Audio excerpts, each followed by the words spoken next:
여러분, 오늘 우리가 읽은 본문 말씀은요, 이제 예수님께서 로마 군병들과 또 사람들에게 붙잡히시는 그런 내용이에요.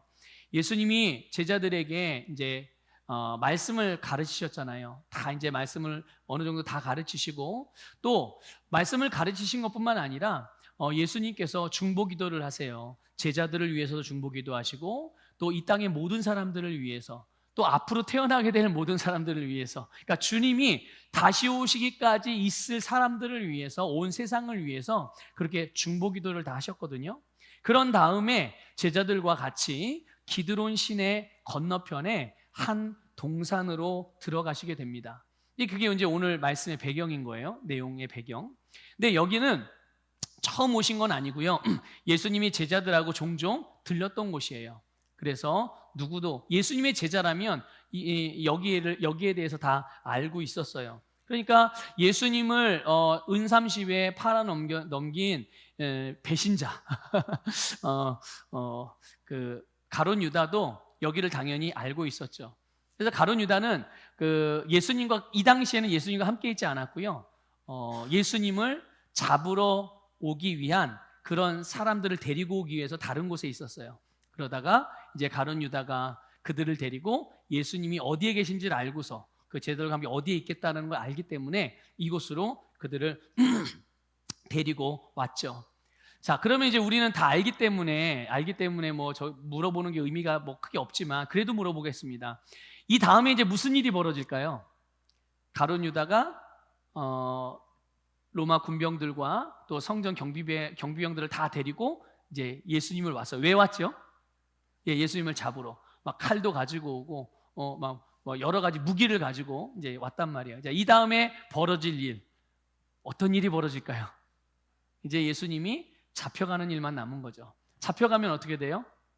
뭐 재판도 받으시고 또 거기 이제 또 면류관도 쓰실 것이고 채찍에 맞으실 것이고 사람들에게 뺨도 맞고 침뱉음도 당하고 돌 던짐을 당하기도 하고 결국은 십자가에서 돌아가시게 될 거란 말이죠. 자, 그러면 이런 상황들을 가만히 보게 되면요, 여러분, 예수님 자신에게도 그렇고 또 예수님과 함께했던 제자들도 그렇죠. 얼마나 큰 위기와 위험한 상황을 맞이하게 된 겁니까? 굉장히 진짜 이제는 예수님 같은 경우는 죽음에 이제 앞으로 죽게 될 위험에 처하게 되는 것이고, 제자들은 역시 마찬가지로 제자들도 그런 예수님 옆에 있고 그의 제자라는 이유 때문에 여러 가지 하여튼 굉장히 어려운 상황에 직면하게 된 거예요. 그런데 아주 특이한 점이 있어요. 그 특이한 점이 뭐냐면 이 모든 상황이 다 위기의 상황이에요. 아주 위험한 상황이고 굉장히 긴박한 상황인데 예수님을 보면 그런 상황을 딱 지금 직면하고 있는, 그게 누구한테 일어날 일이에요? 이제 예수님 자신에게 일어날 일이고 어쩌면 이제 제자들에게도 그런 불똥이 튈 그런 상황인데, 그런데 예수님은 오히려 이 모든 상황들을 예수님이 움직이고 있다라는 그런 그 느낌이 이 오늘 본문의 내용에 스며들어 있어요. 그러니까 이 상황과 환경의 주도권이 누구에게 있는 거예요? 그 주도권을 누가 쥐고 있는 거예요, 지금? 분명히 예수님을 잡으러 온 거는 가룟 유다를 비롯해서 로마 군병들과 그 당시의 실권자들이란 말이죠. 힘 있는 자들, 세상에 능력 있는 자들. 그런데 그 모든 상황들과 그들이 하는 일과 그들이 하려는 계획과 이 모든 일의 주도권은 예수님이 쥐고 있었다는 거예요. 그래서 예수님이 그 모든 상황들을 다스리고 계셨다는 것을 여러분들 볼 수 있기를 주님의 이름으로 축복합니다. 여러분 4절에 보면 예수께서 그 당할 일을 다 아시고 이렇게 말씀하세요. 예수님이 이 모든 걸 안다는 거예요? 모른다는 거예요? 다 알아요. 그런 다음에 어떻게 하셨어요? 나아가 그 모든 상황들을 다 알고서 그들에게 나아가셨다는 겁니다. 그 문제 속으로 어떻게 한 거예요? 들어간 거예요. 그 위기 속으로 들어간 거예요. 모든 것을 다 아시고.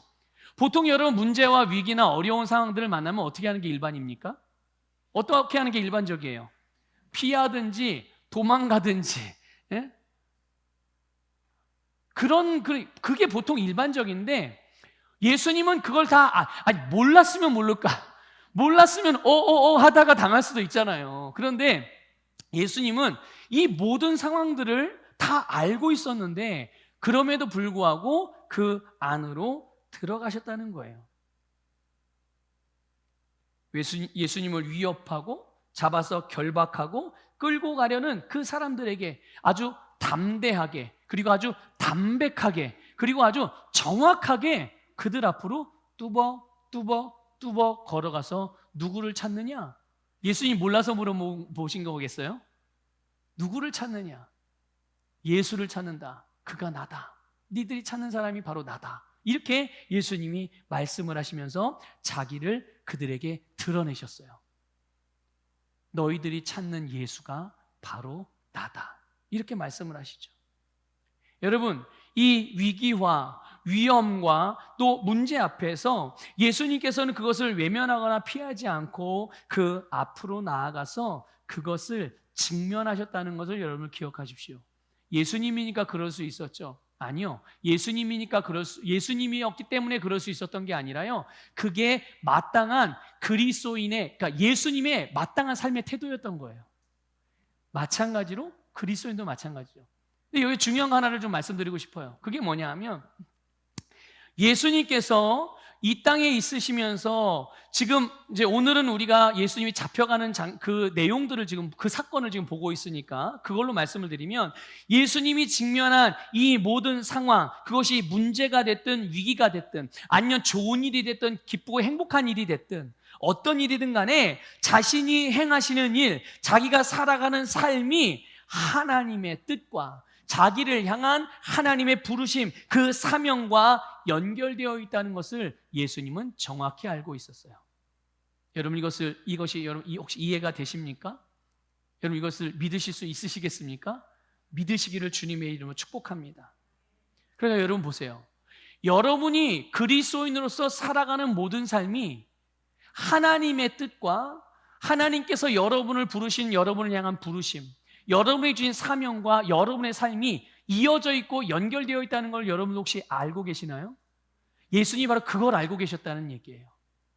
여러분이 어떤 직업을 가지고 있든 어떤 종류의 일을 하고 있든 여러분들이 뭐를 잘하고 무엇을 못하고 또 어디에 탁월하고 어디에 좀 덜 탁월하고 어떤 것을 가지고 있고 어떤 것은 가지지 않고 또 여러분의 어떤 삶에서 어떤 사람들을 만나고 그런데 여러분의 삶 하나하나 그리고 여러분이 만나는 그런 어떠한 상황들과 일들과 환경들 그 모든 것들이 바로 하나님의 뜻과 여러분을 향한 하나님의 부르심 그 사명과 연결되어져 있다는 것을 깨달으시고 믿으시기를 주님의 이름으로 축복합니다. 그래서 예수님께서 바로 자기가 지금 당면하고 있는 일이 지금 자기 생명이 위협을 받고 굉장히 어려운 상황이지만 이 상황이 자신이 하나님으로부터 받은 사명과 자신의 인생의 목적과 하나님의 뜻에 연결되어 있다는 것을 아셨기 때문에 그 모든 상황과 문제들에 대한 주도권을 당신이 쥐고 있는 겁니다. 예수님이. 믿습니까? 그게 무엇과 연결되어 있기 때문에요?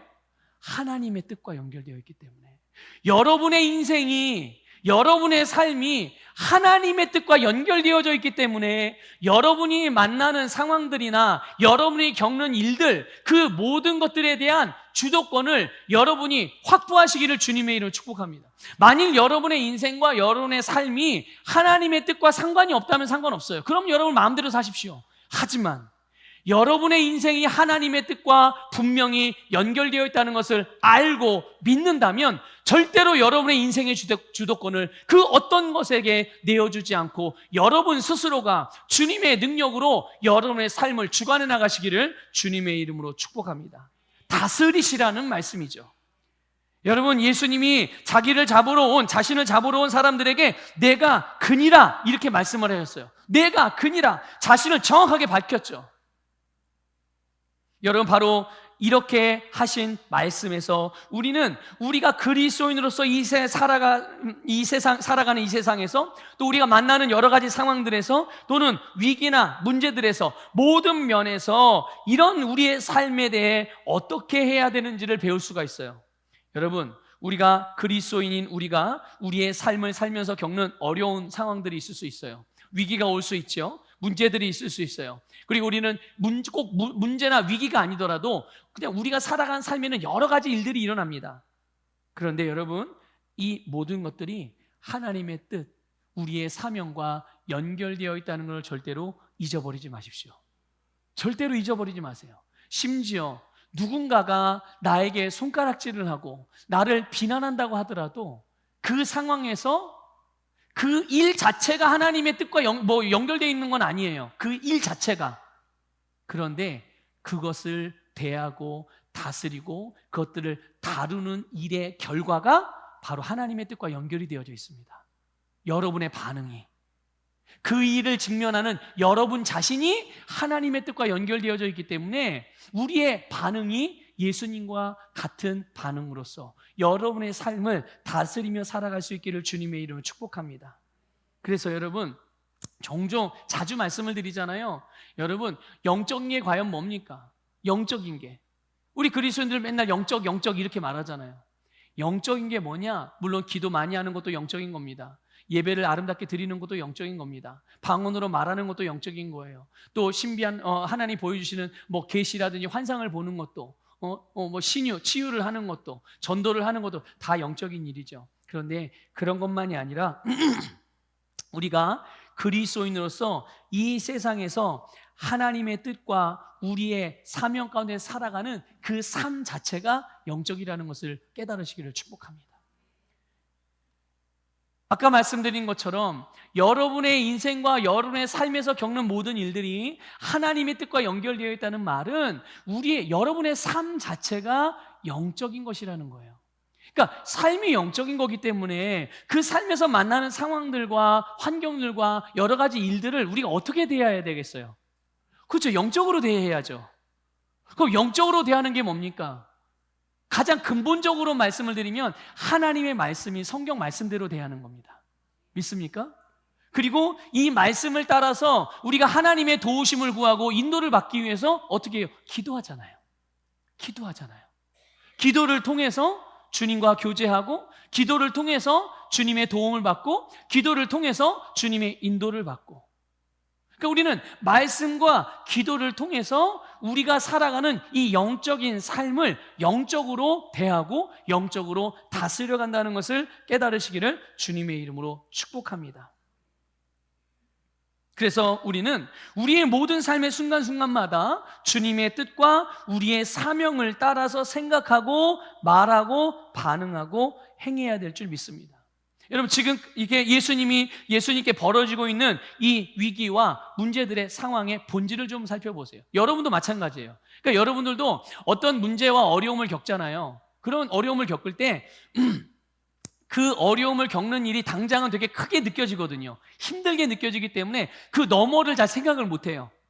그런데 미리 이렇게 하나님의 말씀을 통해서 이럴 때 내가 주목해야 되는 게 뭐구나, 내가 진짜 집중하고 신경 써야 되는 게 뭐구나를 배울 수가 있는 거죠. 여러분, 예수님에게서 벌어지고 있는 그런 위기와 문제와 이 위험한 이 상황들의 본질을 보면 그 배후에 무엇이 있습니까? 그 배후에 사단의 역사가 있는 거예요. 지금 예수님의 눈에는 가룟 유다가 보이잖아요. 로마 군병들이 보이잖아요. 또 종교 지도자들이 보낸 성전 경비병들이 보여요. 그냥 보면 마치 그들이 다 예수님을 잡아서 또 예수님에게 그들이 해를 끼치고 그러는 것처럼 보이지만, 그들이 그렇게 예수님을 대적하고 예수님을 위기에 빠뜨리고 위협하고 가슴 아프게 만들고 이런 모든 배경 가운데 배후에 누가 있느냐, 무엇이 있느냐? 바로 사단이 역사하고 있다는 것을 기억하시길 바랍니다. 바로 우리가 생각해야 되는 부분이 그건 거예요. 눈에 보이는 것들도 물론 문제가 있을 수 있지만 사실은 그게 더 큰 문제가 아니라 진짜 큰 문제와 본질과 근본은 보이지 않는 것들이에요. 보이지 않는. 자, 보세요. 이 보이지 않는 사단의 세력에 영향을 받아서 예수님을 잡으러 온 사람들을 보십시오. 여기에는 예수님이 직접 선택하신 제자였던 가룟 유다의 배신이 있어요. 여러분 배신당해 본 적 있으세요 혹시? 있으십니까? 뭐 있는 분들도 있을 것이고 없는 분들도 있을 거예요. 저도 아주 크게 잊어버려지지도 않아요. 이거 정말 그냥 치유는 받았거든요. 주님으로부터 치유는 받았는데 뭐 그걸 생각한다고 내가 막 분이 나고 이러는 건 아니에요. 근데 그 사건이 너무나도 명확히 기억이 나는 거죠. 예전에 어릴 때 딱 중학교 3학년 정도? 3학년 정도였던 것 같아요. 중학교 3학년? 네, 그 정도였던 것 같아요. 하여튼 친구들에게 지금 생각하면 아무것도 아닌데 그 어린 나이 사춘기 한참 그 질풍노도의 시기에 친구에게 배신을 당하는 거는 그거는 진짜 죽었다 깨나 내 목에 마치 칼이 들어오는 것 같은 그런 괴로움이 있어요. 여러분들 어린 시절을 지난 게 너무 오래돼가지고 그때가 잘 기억이 안 나실지 모르겠지만 그 나이에 친구들과의 관계는 정말 어떤 것으로도 바꿀 수 없는 중요한 거거든요. 그래서 그럴 때는 부모님이 내가 좋아하고 친한 친구 욕하면 어떻게 돼요? 그들에게는 부모도 안 보여요. 그때는 그렇더라고요. 그러면 안 되는데. 하여튼 저도 그런 케이스였죠. 하여튼 그랬어요. 그래서 그 일이 잊혀지진 않아요. 그렇다고 그게 뭐 내 삶에 불편함을 주는 건 아닌데. 그러다가 그런 친구들하고 다 너는 날 배신했으니까 나에게 큰 아픔을 주고 상처를 줬으니까 너는 끝났어. 이러고 지내. 그건 아니에요. 그건 아니고요. 지금도 가끔 연락은 하거든요. 근데 어쨌든 예수님으로부터 가룟 유다로부터 예수님이 배신을 당했어요. 자, 사단이 역사하는 일들을 한번 보시라는 얘기예요. 가장 가까운 사람 중에 하나였던 예수님의 제자, 그로부터 예수님이 배신을 당하죠. 또 어떤 일이, 이거는 이제 예수님이 아무리 잘하려고 해도 이 가룟 유다 본인이 어떻게 하겠어요, 그거를. 본인이 뛰쳐나간 거를. 근데 그뿐만이 아니라 그 주변에서 일어나고 있는 일들도 보세요. 거기에는 부패한 종교인들도 있죠. 대제사장들, 제사장, 그리고 서기관들, 율법 선생님들, 교사들, 이런 사람들을 보면 다 어떻게 해요? 예수님을 잡아 죽이려고 하잖아요. 그래서 자기들이 부리고 있던 성전 경비병을 로마 군병에 딸려서 보낸 거예요. 그들이요. 또 무자비한 정치 세력들이 복잡하게 연결이 되어져 있는데 그 모든 배후에서 역사하는 게 뭐라고요? 사단의 역사라는 말이죠. 자, 그러면 사단이 무엇을 위해서 이렇게 세상에 속한 모든 것들, 자기가 영향을 줄 수 있는 것들이라면 뭐든지 다 동원을 해가지고 이렇게 예수님을 붙잡으려 하고 죽이려 하고, 예수님이 하고자 하는 것을 왜 못하게 하려고 이런 일들이 일어날까요? 바로 하나님의 뜻이 이루어지지 못하게 하기 위해서인 겁니다. 예수님으로 하여금 하나님의 일을 하지 못하도록, 예수님의 사명을 이루지 못하도록. 그런데 여러분, 우리가 사는 이 시대에도 다르지 않아요. 이런 영적인 원리들은 다른 게 없습니다. 똑같습니다. 우리로 하여금 하나님의 일을 행하지 못하도록, 주님을 위해 살지 못하도록, 사명의 길을 가지 못하도록 방해하고 가로막는 수많은 세력들이요, 주변에 널려 있어요. 어떤 경우는 내가 통제 가능한, 내가 다룰 수 있는 것들도 있지만 내가 나하고 상관없이 그냥 불강력적으로 이렇게 주변에서 일어나는, 예전에 그런 거 있었잖아요. 코로나 때. 여러분, 코로나 때 생각해 보세요. 교회에서 마음대로 예배 모여서 드릴 수 있었어요? 이건 내가 어떠함과 상관없이 나라에서 법으로 딱 그렇게 정하고 그렇게 방침을 만들어 가니까 내 의지와 우리 교회의 어떤 정책과 방향과 상관없이 이 나라에, 대한민국의 나라에 있는 교회들이 그 법을 따를 수밖에 없는, 안 그러면 어떻게 되는 거예요? 처벌을 받는 거죠. 그래서 실제로 그 처벌을 각오하고 그냥 예배를 계속 드린 교회들도 많이 있습니다.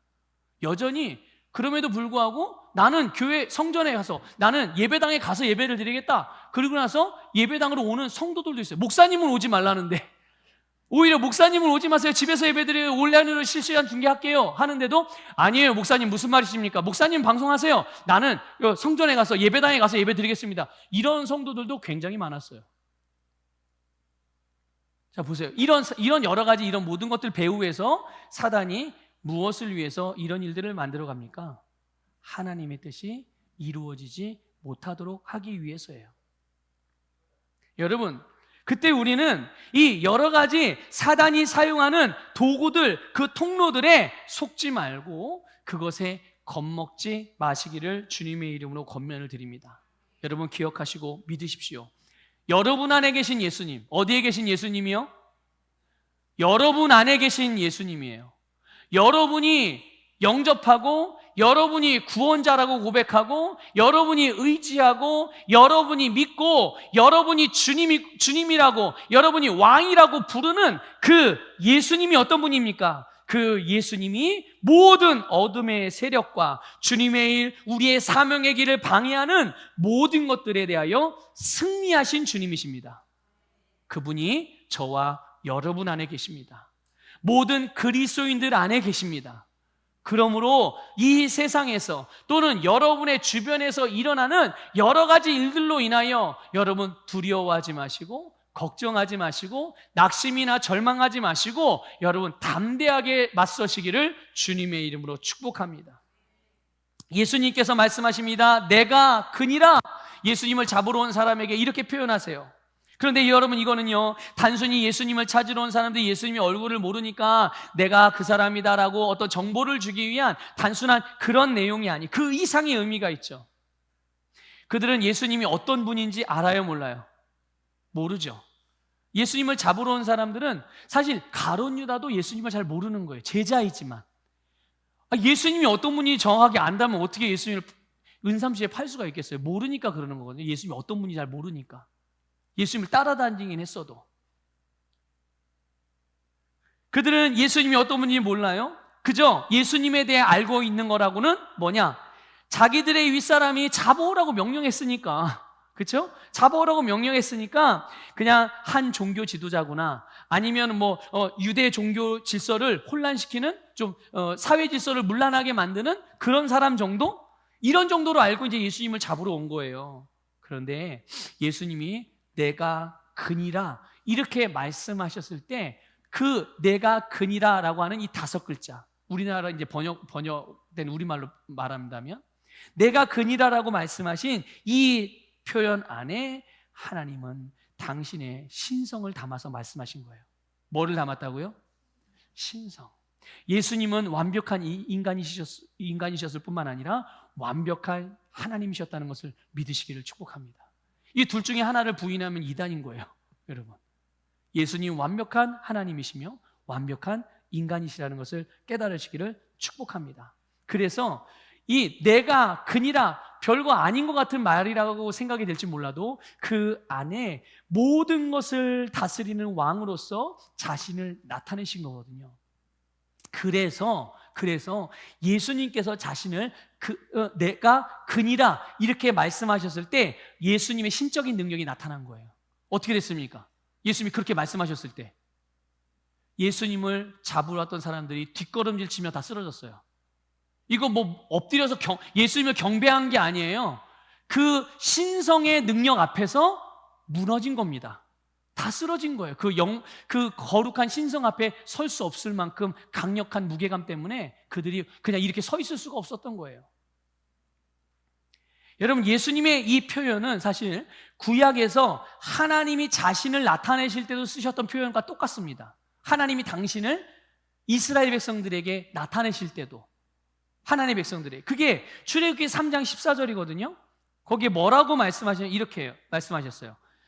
자, 한번 읽어볼게요. 출애굽기 3장 14절 시작. 나는 스스로 있는 자이니라. 아멘. 그러니까 나는 어떤 자다 이렇게 말씀을 하시잖아요. 나는 스스로 있는 자다라고 당신을 계시해 주시는 거예요. 또 이사야 45장 5절부터 7절의 중간중간 내용들을 보게 되면요, 하나님께서 당신을 나타내시는 것을 볼 수가 있어요. 한번 읽어보겠습니다. 시작.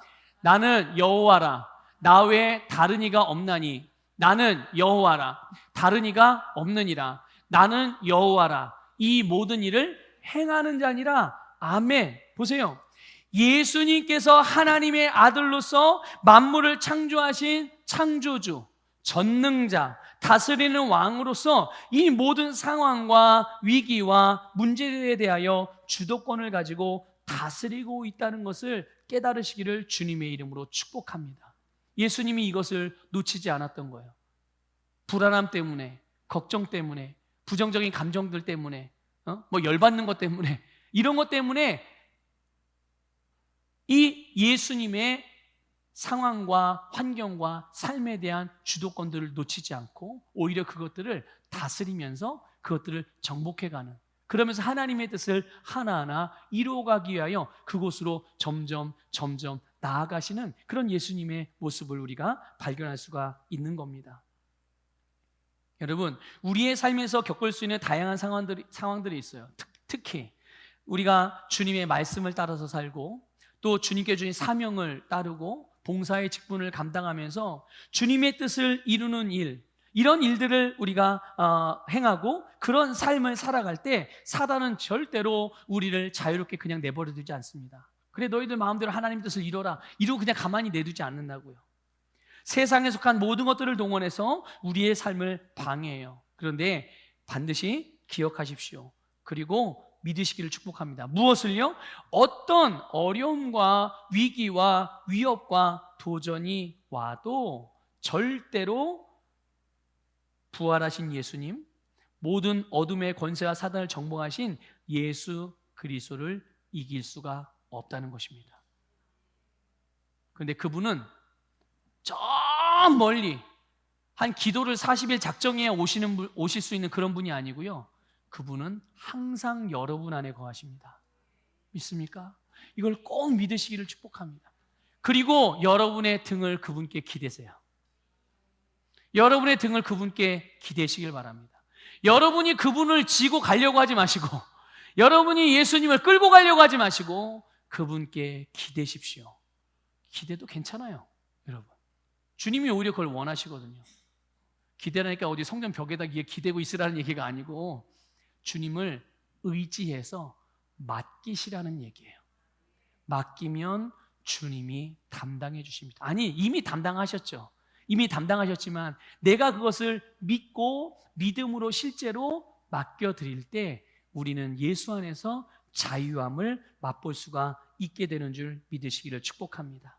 우리가 만나는 모든 문제들이나 어려운 상황들이나 위기와 도전들은 이미 예수 그리스도 안에서 패배한 적들이라는 것을 기억하세요. 이미 패배한 적들. 이제 우리는 이렇게 예수님과 같이 우리 자신을 인식하고 예수님과 같이 반응하시기를 주님의 이름으로 권면을 합니다. 자, 여러분, 예수님이 어떻게 자신을 인식을 하셨는가? 예수님이 어떻게 모든 권세를 가진 자로서 모든 상황, 환경, 문제들을 다스리는 권세가 예수님 자신에게 있다고 인식하셨습니다. 그리고 그 모든 것에 대한 주도권이 자신에게 있음을 분명하게 인식하셨죠. 자, 그리고 예수님이 그 다음에 어떻게 하셨나요? 알고만 있었나요? 그래, 맞아. 주님이 나에게 다 주셨지. 모든 권세를 다 주셨지. 나는 모든 걸 할 수 있지. 이렇게 알고만 있었던 게 아니라 실제로 자신을 그러한 자로 선포하셨습니다. 믿습니까? 자신에게 일어나고 있는 그런 상황들의, 문제들의 위기의 한복판에서 바로 자기가 처한 위기 앞에서, 자기가 처한 위험 앞에서 내가 그니라, 이렇게 선포하셨단 말이에요. 내가 그니라. 예수님이 말한 자신이 어떤 분위기예요? 아무리 이런 생명의 위협과 죽음의 위협을 하더라도 그 모든 것들을 다스리는 분은 누구라는 거예요? 자신이라는 거예요.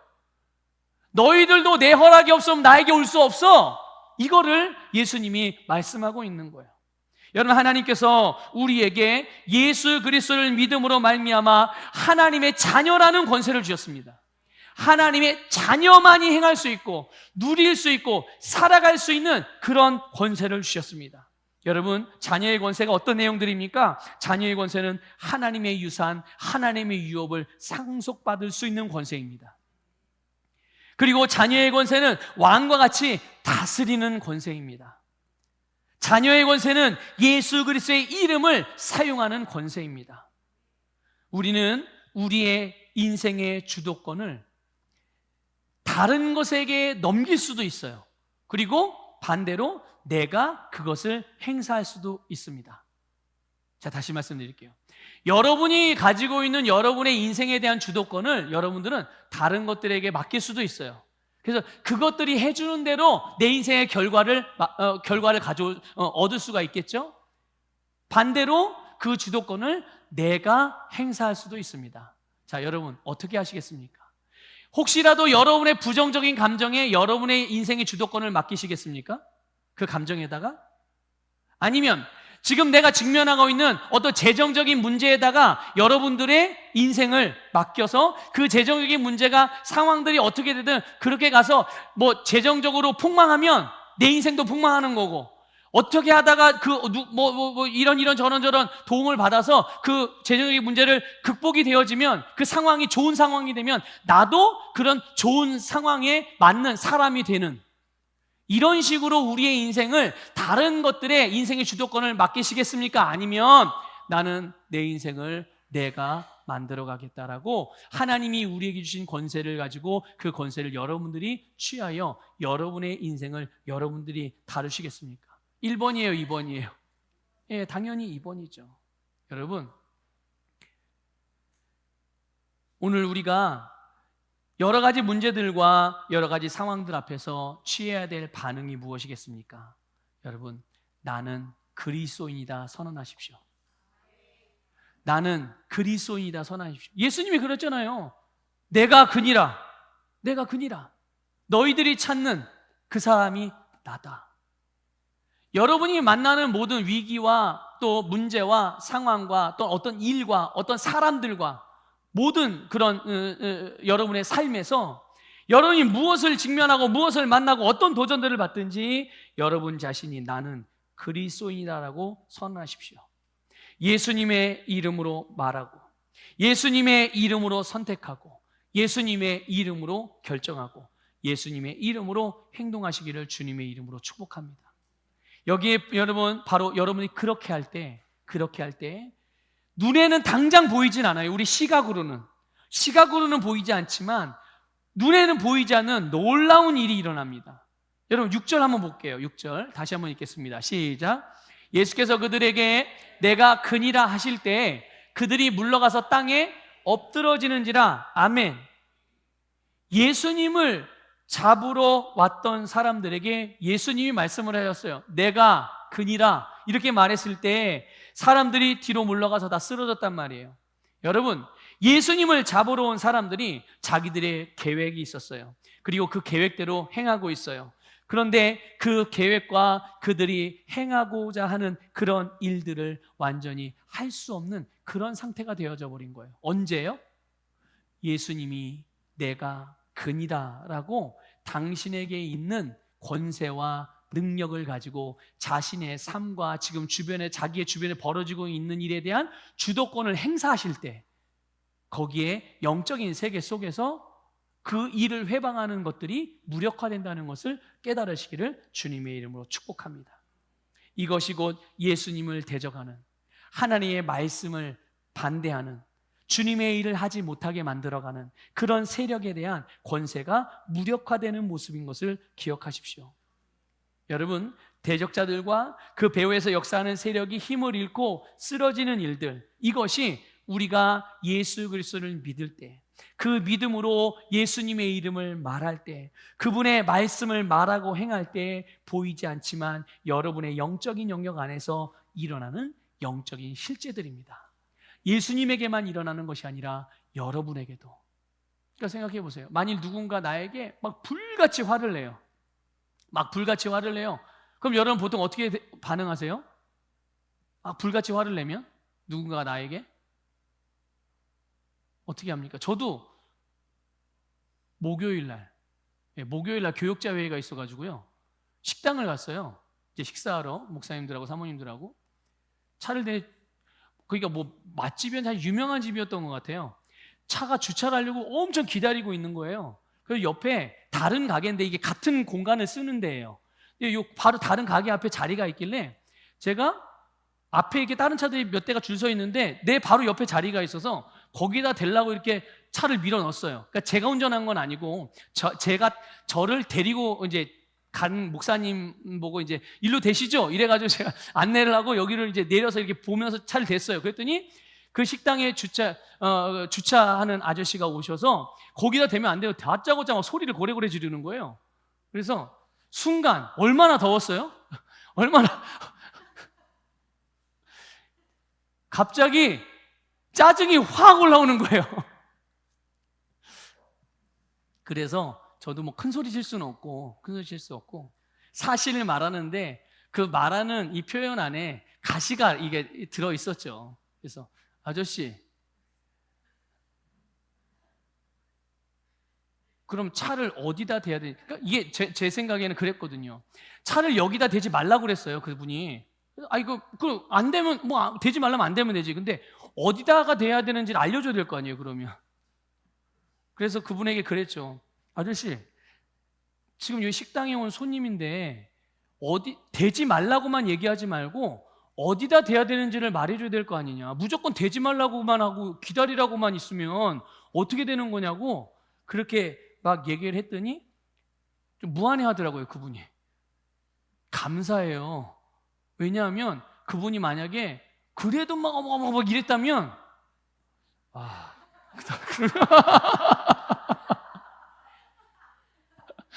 근데 감사하게도 다행히 하나님이 저의 마음을 붙들어 주시려고 어쨌든 그래서 좋게 얘기하고 뭐 자초지종을 얘기를 하더라고요. 그래서 알았다고 이해하겠다고 이제 그러고 나서 차를 이렇게 댔어요.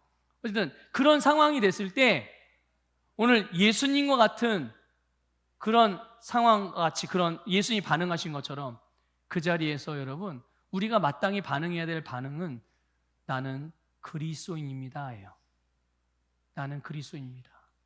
그리스도인은 내 앞에서 내가 그리스도인으로서 행할 수 있는 일들을 하지 못하게.